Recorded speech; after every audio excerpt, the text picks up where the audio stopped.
Okay then.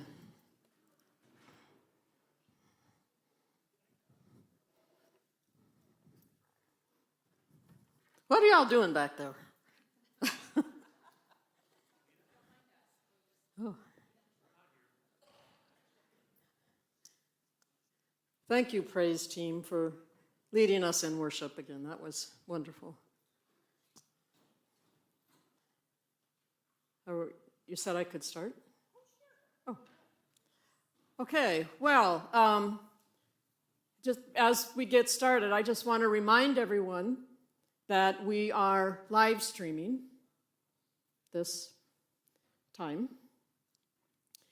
And okay, so this has morphed a little bit, I think, than from what was maybe originally planned.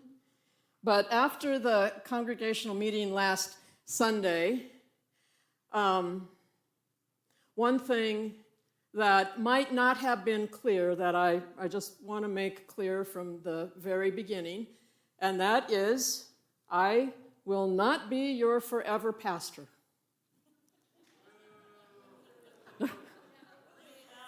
Yeah. Okay. Anyway, and so that you know, when we do terms of call, which we do every year, session is required to review terms of call every year, and we do that. But when you have a congregational meeting to review terms of call, the constraints on that congregational meeting are maybe a little narrower than what we needed last time. So what I'm hoping to do today is just maybe clear up some confusion that there might have been, some misunderstanding. There wasn't necessarily a lot of questions during the congregational meeting, but there were a lot of questions after the meeting, which is always helpful. So hopefully we'll clear some things up today. So yes, so I apologize that perhaps the way the congregational meeting was run, since I'm the moderator of that, I apologize. I maybe could have done that a little better, but exactly how to do that I wasn't sure. So anyway, so my personal goal going forward is to eventually work myself out of a job. I say eventually, not immediately. After Charles left, I was asked if I wanted to be that next installed pastor there, and I said, I'm not what you need. When Nathan left, I was asked that same question, and I said the same thing. I am not what you need. I am not what you need to carry you forward into this next season, the next 5, 7, 10 years, hopefully down the road. I do hope to retire. I told my daughter, I plan on visiting the saints. And she said, what does that mean, Mother? And I said, oh, you know, I want to visit like St. Lucia and St. Croix and St. Martinique and St. Thomas and all those. And she said, oh, thank goodness, I thought you were going to hurt yourself.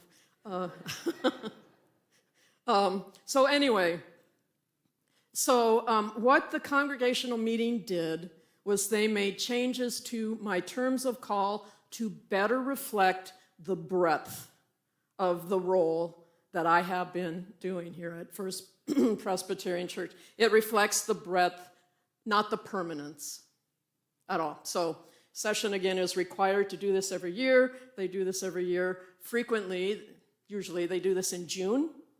The terms of call are reviewed in June when we elect elders and deacons.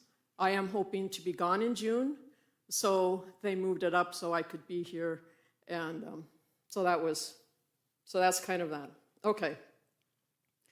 So we are in a very interesting time in our culture and in the life of this church. So oddly enough, this is what my whole doctorate work was about, which I'm like, oh God, that's very funny that that I did all that work and now it's like, here it is. The world around us is changing. There's globalization and commercialism and individualism and all kinds of things that are disrupting our culture as we knew it. And so the church now needs to kind of figure out how to deal with those challenges.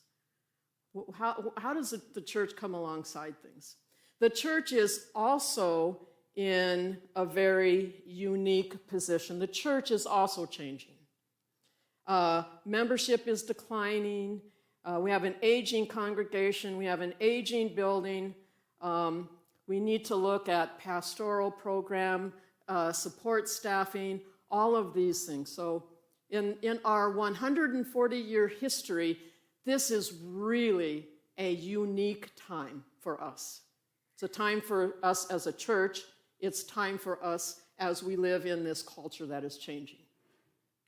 It is actually a fabulous time to be the church because it is very exciting for us to think about how we're going to go forward, how we are going to be the church in this new way of living. You know, COVID did a lot of things. One thing that COVID did is it really pulled back the curtain to let us see a lot of what's going on in the world today. You know, all of a sudden, the morale workers are essential workers and they're heroes. And for many of us, that never crossed our mind. Nurses and all the hours that they have put in. Now we live in a world where we're down 100,000 nurses. So COVID has created a lot of things. It's pulled back the curtain for a lot of things that were already there. COVID also put on the gas and sped up a lot of the changes that we're seeing in our culture and around the world. So it's a unique time. So the process of calling a new pastor is not a foreign process to us. We have been through this many times. The process this time will look a little different. Oftentimes, when a pastor is getting ready to leave, we know, like when Charles was getting ready to retire, we were able to put together a PNC. There was a co-pastor thing they were working on, and so there's time, you know, and a plan to do these things. That's not necessarily the case for us now, and also it is oftentimes common to bring in an interim, somebody that is usually a retired pastor who will fill the pulpit and do some of the things like that. Interim ministry is actually going away in the Presbyterian Church, and what is rising up is something called transitional leadership, because this is a time of transition. And so, oddly enough, again, because this is what my dissertation was, this is what I spent 4 years working on. This is what 6 members of the congregation traveled 3 years with me to study and do. It just seems natural that I would step into that leadership role of transition. So I will take on that role and help you transition into whatever is next. You know how this process works. There's a time of discernment. And I think one of the things that we really need to do now is really take a step back and really look at who we are going to be in the months ahead, who are we being called to be, what are we being called to do, and where is God in all of this? So in essence, we need to think about our identity. Who are we? You know, after 140 years here, you know, our identity has changed as the times change. There's flexibility. We need to be agile. So we need to think about our identity. And then we need to think about this community. What roots us? What does it mean to belong? You know, where are we connected? And then after we think about, well, this is who we are. This is where we think God is calling us. This is what roots us. This is what connects us as this community. Then we need to think about what type of leadership and staffing do we need? What type of pastor do we need who will come alongside and understand the vision and mission of this church? You don't want to just hire somebody who will come in with their own idea of what we are to be about. That would be terrible, in my opinion. This congregation, and I truly believe this is a fabulous congregation with a huge mission heart, a huge heart for the kids. You know, when you look at our 140-year history, you see clear threads of mission, education, and also we value music as a way of enhancing worship. So those are the three things that we really kind of need to work on: identity, community, and then what type of leadership do we want to hire, do we want to call that will come alongside us, will accompany us as we move forward. If we do those steps, then when you form a PNC, it'll be a piece of cake for them. They will go, oh, we talked about that, and poop, poop, poop. They will just drop all these things into the MIF. The PNC is the Pastor Nominating Committee, and the MIF is the Ministry Information Form. It's kind of this is who we are. The MIF is what goes out to all the pastors that are searching. And so they're going to read about you. Honestly, this is a plum job. It is a great congregation. It's a healthy congregation. It's in a good location. Sioux Falls is awesome. There is the Good Sam Fund, which illustrates the commitment to mission here. So we need to take those steps so that it makes it very easy for a PNC to fill out all of the paperwork. And then we need to just have that understanding so that the person who's looking at this job will know you all need to come alongside us. You don't need to come in and fix us. You don't need to come in and change us. This is who we are. This is where we think God is calling us. And so this is a very important time. It is also important that everyone has a voice. This isn't done by some committee off in the corner. We're going to do things that allows us to share our dreams and our visions and our goals, and I will get into that later. But right now there are two dangers at this stage of the game. One of the dangers is that you go, oh, Pat's here, we're fine, I'm okay, you're okay, everything's good. And you kind of just fall into this relaxed kind of, everything's good. We'll just coast for a while. Coasting is not a good idea. The other danger is that you go too fast and you skip the really thoughtful, discerning, exploring conversations that can be had. So this is a significant time in the history of American culture. It's a significant time in the 140-year history of FPC.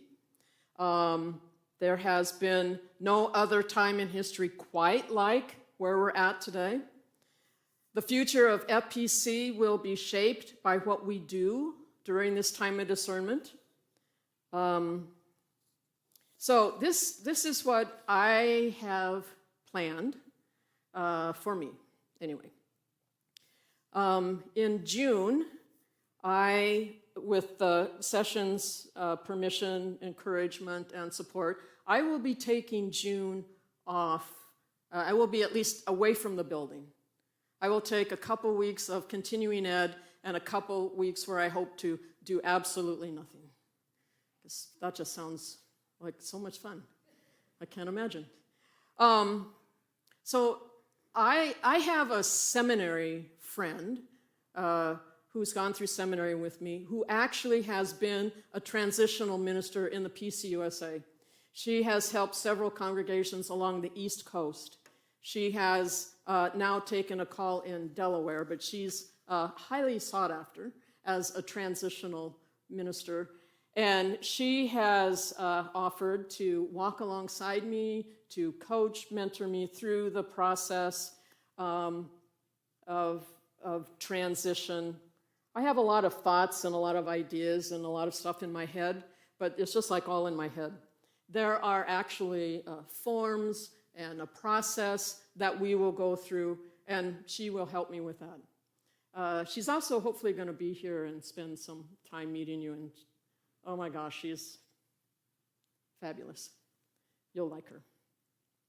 So I'm going to take June to learn more about what it means to guide a congregation through a time of transition. I'm going to explore some ideas, some of those things. Then when I come back in July, that's when we will start exploring and dreaming and articulating all of these things. We'll begin to understand who we are, and then we will continue to plan the program year and continue doing everything that we're doing, but we're just going to add this time of exploring and dreaming. Look at what we do well. This is us today. If you strip everything away, take the superficial things away, who are we? What are we about? So it's a visioning process, a dreaming forward process. Who is God calling us to be for the community around us? What type of leader do we need to help us to do that? Let's see, what else? So,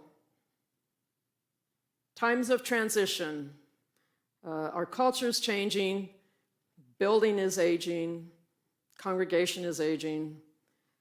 We also have a lot of families with kids. You noticed that? Did you see the globe today? Oh, it was heaping. FPC has many, many strong traditions. Education and mission are the two golden threads that weave through the entire history. All of these things will require forward thinking and discerning about how we move forward together. We're going to listen to one another. We're going to make sure that everyone has a voice and that every voice is heard. We're going to share stories. And all of these things will also require forward thinking and discerning around how financially we support the mission and ministry that God is calling us to. We also need to think financially into the future. How can we be sure FPC is financially sound years from now and generations from now? I'll just mention the Gladys Perkins Fund. Gladys Perkins lived to be 104, 105, 6, 7. It goes on and on. 107. It was, and in all the times I visited with her, never once did I have a clue, not a hint, not an idea that she was going to leave $775,000 to this church. But she loved this church, even though she couldn't come. She loved this church, and she wanted to make sure that it continued. And so she left this money. When the session met and tried to figure out what to do exactly with this, they identified 3 broad areas where this money would be directed. And those 3 broad areas are infrastructure, deferred maintenance, mission, and critical functions of the church. So those are 3 important places in the church that session felt this money could be directed towards. We also have an Egger Fund. I don't know if you all have heard, every now and then you hear about, well, how are we going to pay for that? Well, let's get it from the Egger Fund. And I don't know the history of the Egger Fund. Hopefully Bob will be able to tell us that. But there again, this was a family that thought, I want FPC to be here in the future. Now, I have no doubt FPC will be here in the future. But how are we going to structure that? How are we going to pay for everything? And this family had the vision that, well, we will help, we'll make an endowment, we'll use that money to help pay for the building as it ages. That's about all I understand about that one. So I don't have the answers about what's next for us, but I trust and I hope and I have got confidence that God is at work in the midst of us. And as we move forward, it's going to take all of us doing what we can when we can. So God has blessed each one of us in different ways. God has gifted each one of us in different ways. And by sharing our gifts with others, this is what will make this community of faith timeless. So now, I'm going to let Bob Leach take it over from here. But a little bit about Bob, if you don't know him. Bob and Kathy joined First Presbyterian Church in 1981 when they relocated here from Iowa, so Bob could assume responsibility for managing the trust department at National Bank of South Dakota. Bob moved on to Minneapolis and later back to his home state of Pennsylvania, continuing to lead wealth management organizations. In 1999, Bob was chosen by a national search committee to become the president and CEO of the Presbyterian Church Foundation, the manager of the denomination's assets and 7,000 endowment funds created by donors, as well as the primary fundraiser for Presbyterian causes. So Bob was unanimously reelected 3 times, retiring in 2010 and then returning to South Dakota. So, Bob, I will let you take it from here and explain more about our future. Thanks, Pat. I think I'm on. Can you hear me? You're good. Okay. You read it just like I printed it. I appreciate that. I want to thank all of my friends for staying because talking about money is not a lot of fun. But I think you did a great transition into what's happening in the denomination. I could help you with some of that information. Next Sunday is nationally Legacy Sunday in the Presbyterian Church, sponsored by the foundation. It's to recognize all the many people who have created legacies, Gladys and others, and to encourage you to support the church in its endeavors in the future. So I want to start, we have a few minutes with a little bit of fun. There are 6 agencies in the Presbyterian Church. It's not a monolith. There are different organizations, and you can't answer. Does anybody know all 6?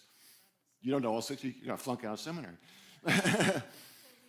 Right, they changed it, right. Well, there's a General Assembly Council, which is the business arm of the denomination. It spends most of the money, runs the missionaries, conferences, and so forth. There's the Office of General Assembly, which is the stated clerk, and that handles the religious opinions and status of the organization. There's a publishing house, and the hymnal in your pew is published by the publishing house. There's a Board of Pensions, which last week when we approved Pat's contract, we're paying dues to the Board of Pensions, which takes care of your pension when you retire and your health care. There's an investment and loan program, which helps churches build additions. And then there's the foundation. And the foundation is the second oldest agency. Our Scotch forebears, when they created the church, quickly realized that there would be money coming in, and they didn't necessarily have the faith in the pastors, unfortunately, to manage that money. So they created a separate organization, the foundation, which is responsible for managing the church's money, responsible for handling the development of new business. The church is in good hands. I'm going to talk about endowments and a particular endowment here, and I won't be long. The church is in good hands. The foundation manages over $2.5 billion. in over 7,000 endowment accounts that pay the national church, pay for local churches, pay for seminaries and everything else. That's been growing rapidly. The bad news about our aging population is that we're aging. The good news is that we're passing wealth on at an enormous amount, in the trillions of dollars every year. A fair amount of that is going to the church. In addition to that $2.5 billion, which makes our foundation the largest religious foundation in the United States, if you're familiar with Presbyterian polity, churches and presbyteries don't really own their property. The property of all church holdings is held by the national church. So, for example, if this church would go out of business, it won't. This property reverts to the national church, and that property is held through the foundation. So the foundation also has billions of dollars of property responsibilities across the United States. Some of you have been to New Mexico, Gail and Angie. If you've been to Ghost Ranch is owned by the Presbyterian Church as a retreat center. It was given to the church in the 30s by an individual. You may be aware that's where Georgia O'Keeffe had her cabin in the church. We maintain that with O'Keeffe Foundation. So our holdings are vast and secure. The foundation pays out about $80 to $90 million a year for various causes. So that's good for now, but let's talk a little bit about some of the endowments and the opportunities and some interesting information. The foundation was created in 1799, a little over 220 years old. The first endowment was created in 1821, and a gentleman named Silas Boudinot was president of the foundation, also president of the Congress, and a very wealthy man. And when he died, he left a considerable amount of land to the foundation, and it was for providing Bibles to, I have to read the exact words here, poor and feeble churches, which in today's translation is if you're starting a new church, you can apply to the foundation and get money for your Bibles. That endowment, created in 1821, is still in existence 200 years later. It's one of the oldest endowments in the United States, and I think gives you an example of what can happen if you do that. The largest endowment at the foundation was created in 1929. A gentleman named Mr. Jarvie was on the board of the foundation. Mr. Jarvie was a businessman, and during the Depression, he observed his associates lose money, become homeless and poor because of the Depression. It made a very large impact on Mr. Jarvie, and he left his fortune to the foundation. His endowment is now $100 million. And what did he say? He said, I have concerns about people that were formerly of means. He talked about business people, professionals that lose their way through addiction, through marital problems, and I want the church to minister to them. So the foundation has a 15-person staff in New York City where individuals are recommended by Presbyterian churches there, and a good example, a couple years ago, a physician got into drugs, lost his family. The foundation staff picked up that individual. They provide care for that individual. They provide home. They provide nurturing and return that person to society. So over the years since 1929, thousands of individuals have been helped by that endowment to recover and return to society. So the power of endowments. So let me get to some of the other endowments in the situation here. But a lot of people would ask me when I talk, why leave my money in an endowment? Why is that important? Well, when I talk to people, I say there's really three things you can do with your money. You can spend it all, and if the day you pass away, you have enough to pay for the funeral, God bless you. You've had a good life and you spent it. You can leave it to your children, but having been in the wealth management business, I think that's a good idea to some extent, but too much money can spoil people. I always like to quote Warren Buffett, who at one point was the richest man in the U.S. He says, I hear friends talk about the debilitating effects of food stamps and the self-perpetuating nature of welfare and how terrible that is. These same people are leaving tons of money to their kids whose main achievement in life has been to emerge from the right womb Instead of a welfare officer, they have a trust officer.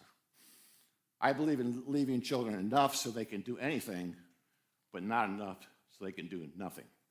And Mr. Buffett, as you're aware, along with Bill Gates, is leaving his entire fortune to charity. So we have an opportunity to be able to do that here. And I think to Pat's point, the denomination is going through a decline. We were 4.2 million in the 50s, 1.1 million now.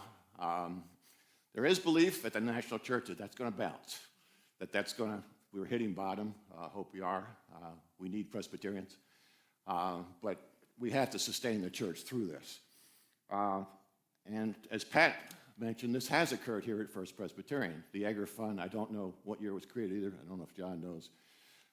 Question. But the Egger family believed in maintenance. And one of the problems with endowments is if we got multiple funds to endow organs. But, maintenance, clean the church, not something a lot of people do. But the Eggers were kind enough to provide an annual payout from their endowment, which is at the Sioux Falls Community Foundation, to pay this out. Helen Walton of Walmart was a chair of the foundation at one point, and the Waltons contributed large amounts of money to the foundation. Helen would never support a building without providing a separate maintenance fund. She believed that if you give a building, a college dorm or whatever, you better provide maintenance. So she was the one person that figured that out. Maybe it was Sam, I don't know. But here at First Pres in 2003, and the endowment you didn't mention, I think, which is important to all of us, and most of you have heard of, I was running the foundation, approached by a member of this church who wanted to remain anonymous.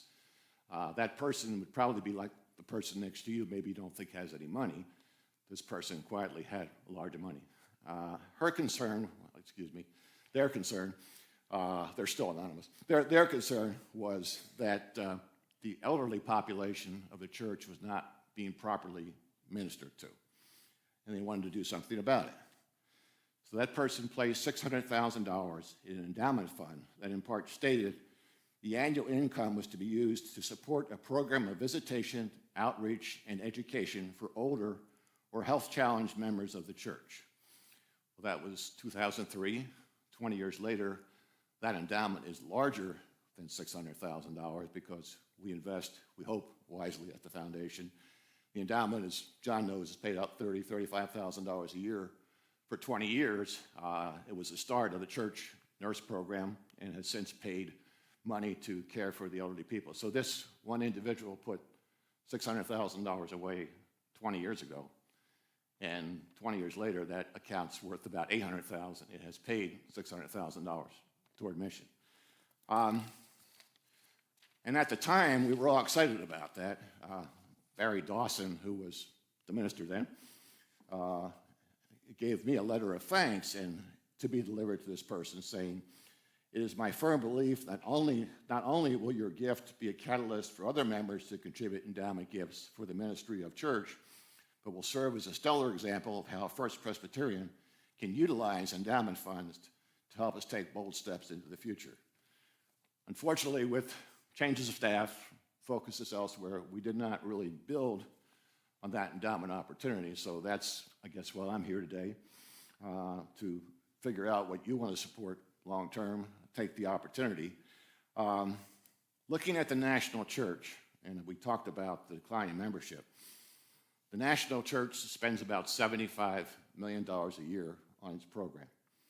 The foundation contributes over half of that. Over half of that comes from the endowments, and that money has been going up every year, about 1%. If the foundation didn't exist, the church would be half the size and be able to do only half of what it's doing.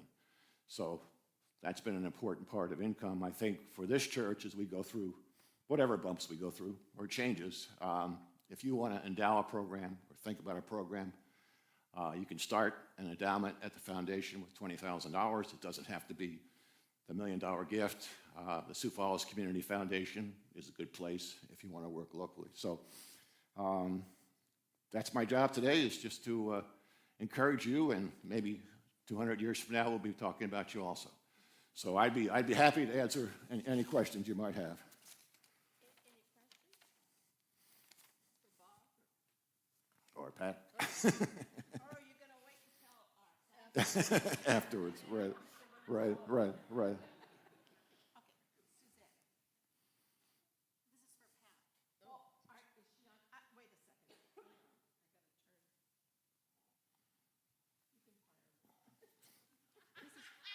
I gotta turn. This is for Pat.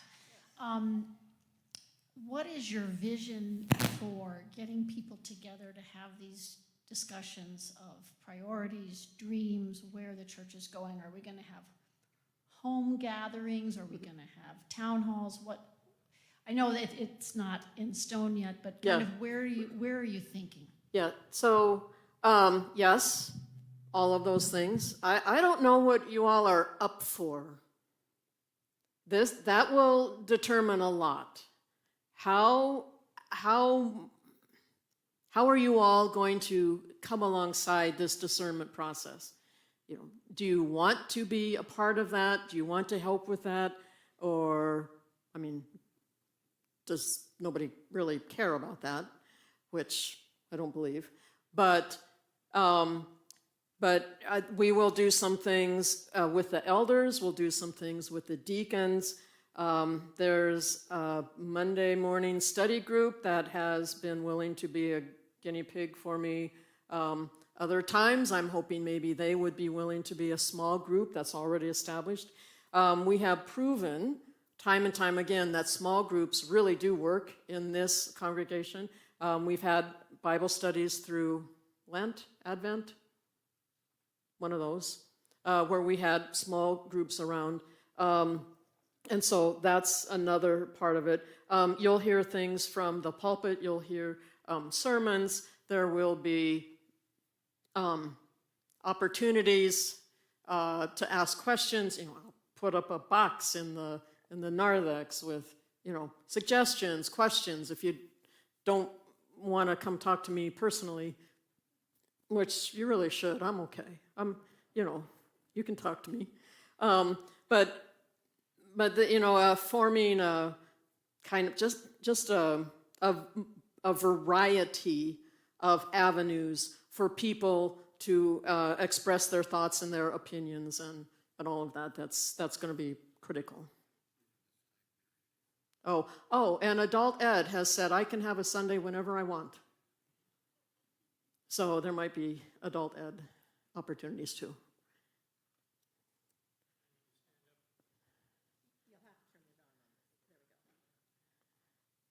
Okay, I think I'm safe to say this. There's less than 10 people in here under 50. Okay,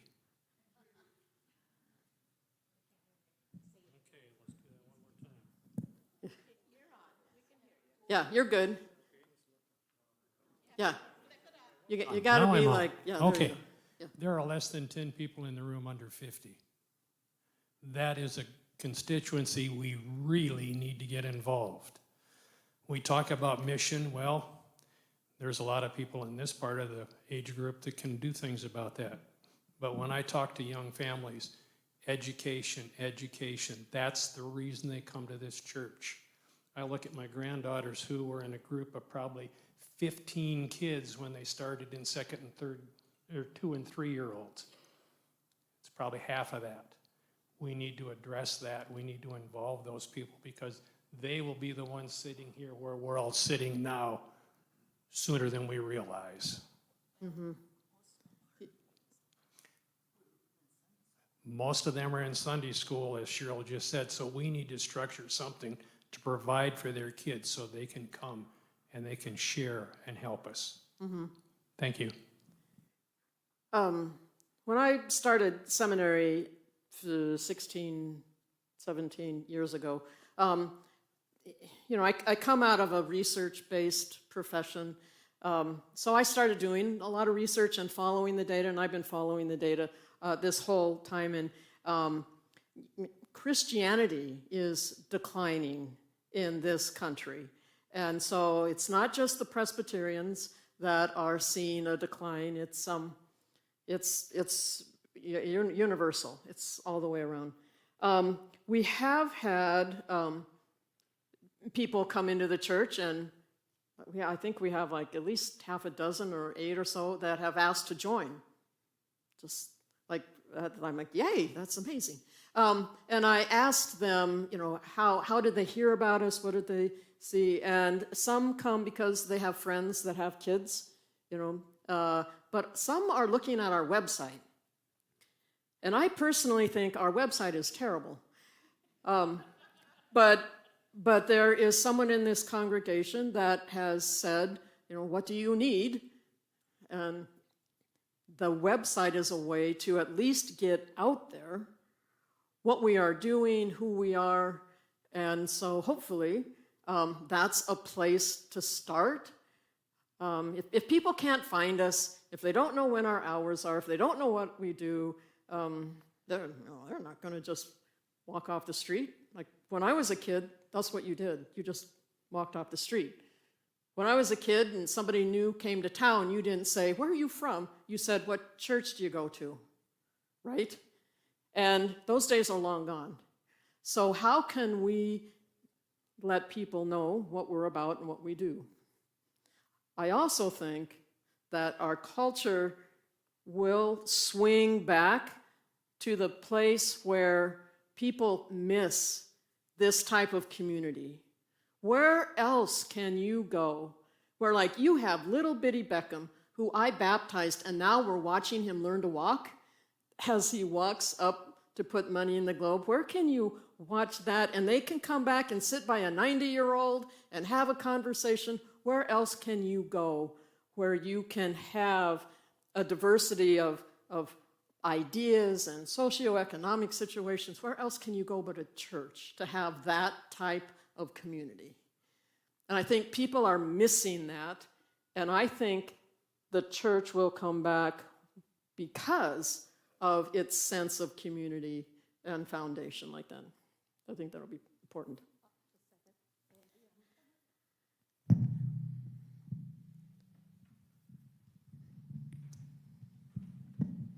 But I think Gary's point was they come and then they drop out. We're missing, right? And so maybe we need to look at enlarging our Christian education, our Sunday school, or things for school-age kids to keep them. Is that what you're? That's part of it, but basically, I just want them to be a part of the whole process, not off someplace else. Here's one. I just want these young families to be a part of this process and not something that us old folks give to them. I want them to help develop it. Yeah, absolutely. That's why we need every voice in this discernment process. I mean, we will do some sort of a survey, and I'm going to ask parents to go home and share this with their kids. Ask their kids what they think they do, that we do well at the church. What do we do well? What's fun? And we need it. We need every voice. That's critically important. Oh. So, Pat, I think on behalf of a lot of people, thank you for being there for us to lead this transition and the continuity and stability that you provide. We just can't thank you enough, because I know it was not in your plan to be taking on this major role right now. And I should have known what your dissertation research was on, but I didn't. And what a blessing that is. And I'm not saying I want to read your dissertation. It's right. Well, there it is. But It's right but here like, if you want to read it. if It's there's good nighttime reading. if there's a short version of that, maybe that might be helpful for the congregation, to. Well, I'll print the abstract. Yeah. And then a question, do you have any kind of timeline in mind? I know it's hard to predict how long things might take, but just help us think, okay, what's the time frame we might be looking at for this process to unfold and lead to, the next chapter? Yeah, and a lot of that, again, will depend on you. And I have talked with some session members and Paul Gillespie with personnel just to get a sense of timing. We'll start when I get back in July, so we'll do some things in the summertime, really do a lot of things in the fall, hopefully. There's a chance that maybe if we do the discerning and we have a real good consensus of who we are and what things might look like going forward, we might be able to get the MIF done maybe the end of the year, first part of the year, so that it could be posted at a time when, pastors are like crazy busy in Advent, and then you're getting ready for Lent. So there's a little window the first part of the year, but then especially after Lent, that's when pastors are really looking at the MIFs, because they want to think about when they can move and when they can get kids done. And so that's in my head, this kind of pretend timeline. Again, we don't want to speed through this, or we won't be true to what God is calling us to, but we also don't want to drag our feet on this and just not get anything done. So a lot of it depends on the congregation and how much you participate and give input so that we can gather all the information and just learn who we are and what you think God is calling us to. Pat, with a myriad of duties that a head pastor has, which we all know about, you have been particularly fond and inspiring in the pastoral care situation. How does that, is there any immediate plans to give you help in that? Help on that part of it? Yes. Is that what you're asking about? Yes. Yeah, I do miss that. I really miss just sitting with you and having a cup of tea and visiting. I really miss that part. We hired Jana Phelps, who was the congregational care coordinator for a while, and this is when we were kind of transitioning from the parish nurse into what we discerned. We needed more of like a social worker type of position there that would help provide a lot of resources to families that were in a time of transition. And so we were able to hire Jana back, and she's taking a lot of the everyday kind of pastoral care things. I still do the critical care, pastoral care things. But one of the things that Jana is doing is she's going to be talking to a lot of you, if she hasn't already, and she's going to help me discern what kind of congregational care needs are. You can hire a pastor that will do the preaching and do the business part and all that sort of stuff, but you can't ignore the congregational care part. And so what type of staffing do you need for that also? That's going to be a part of this also. We are a church now that is actually too small to be a big church, but we're too big to be a small church. So we're in that weird, awkward, teenage kind of, I don't know what. We're in that weird stage where, do you need one pastor? Do you need two? You probably don't need two. You probably can't afford to. But yet you need somebody to do the preaching, somebody to oversee things. But you also are going to need somebody to do the congregational care. And maybe that's a part-time thing. If you can get two pastors, you can trade off, which is also nice. So those are the things that we're going to be asking you about, we're going to be talking about. But congregational care is a huge part of what we're going to be discerning going forward. I think we're also going to have a little, come to Jesus time, as we talk about reality and expectations. I think a lot of times we live in the 1970s, or we liked what the church was like then, but the reality is we're over here. So somehow we're going to have to discern where our new reality is. And that might be kind of hard for us in some areas, but we're doing it together. Yeah, we are doing everything together with everybody's voice, as transparent as we can be, and redundant communication and all of that sort of thing. So that's, thanks, Gary. And one thing, the adult education is, we're planning for next year, and we are also planning several weeks of what's going on in our group right now, our church, and we're going to have more information coming. So just kind of watch those schedules so that session members will be able to come and say, this is what we're doing right now, this is where we see the needs. Deacons will be doing the same thing and sharing, because if you're like me, if you haven't been on session for 15 years, you kind of forget what's going on. And so we're going to have some more of that, and there'll be an opportunity for you to ask questions. Yeah, and I really need you all to ask questions and have input. You know, my science part, I'm a big collaborator, as science people are. You know, you need input, you need data, you need all this information, and so we need everybody's voice and opinion. Suggestion, comment?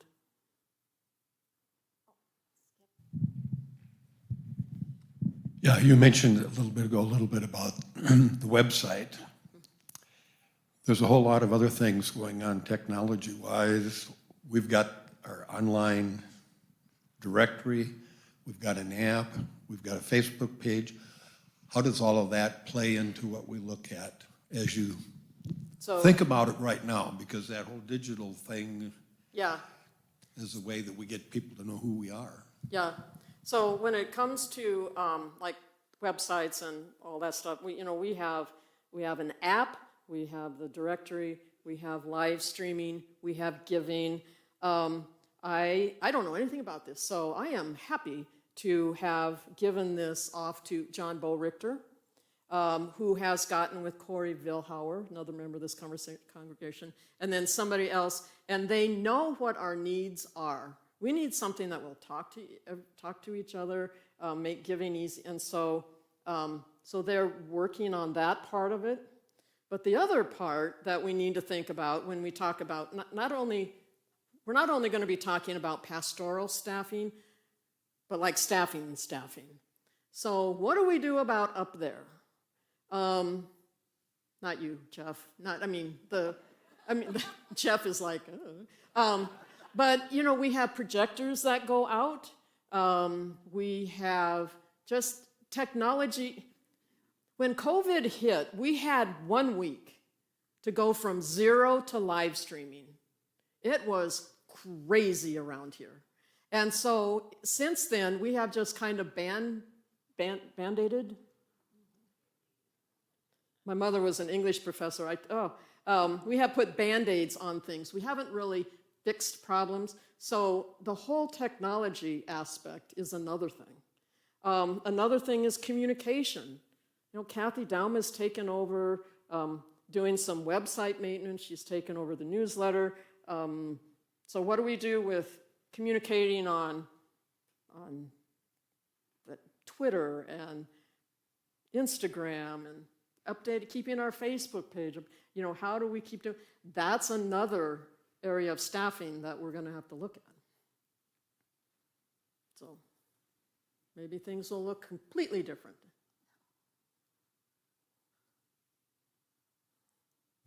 Okay, Suzanne. This is for our financial guy. Yay. We do have these different buckets of money in our here at First Presbyterian. Do you feel like we need, as we're doing all this talking, it seems to me we need a group of people that are also looking at all of that, and John's always looking at that, and we have another elder who's looking at the financial, but to make sure that we're investing our money well, when we're sitting with a bucket of money, do we need to have a group of people that are looking at that for the future, and what we need to do with the Ager Fund, or what do you think? Am I on? Yeah. Yeah, John could probably answer part of this better than I can. The money that's with the Presbyterian Foundation is professionally invested. They have a team of outside investment advisors, so that's done well. The same thing with the AgriFund at the Sioux Falls Community Foundation. They have an investment committee. So, and I believe, John, you can shake your head yes or no. You've got the money invested at least in temporary investments, probably earning 4 or 5% that's left over from Gladys. Would that be correct? Yeah. Okay. So yeah, I think there's enough expertise, as Pat knows, on the members of this congregation that we're doing fine. So, you know, do we expect interest rates to go from 0 to 6%? Probably not. But outside of that, the good news is we're getting better returns on our investments. So.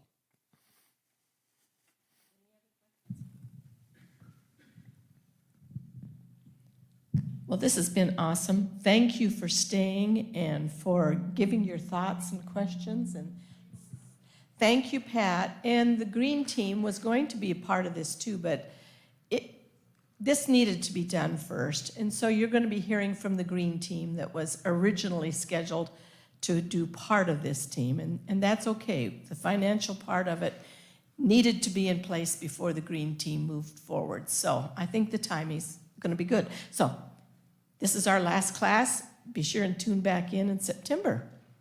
Thank you.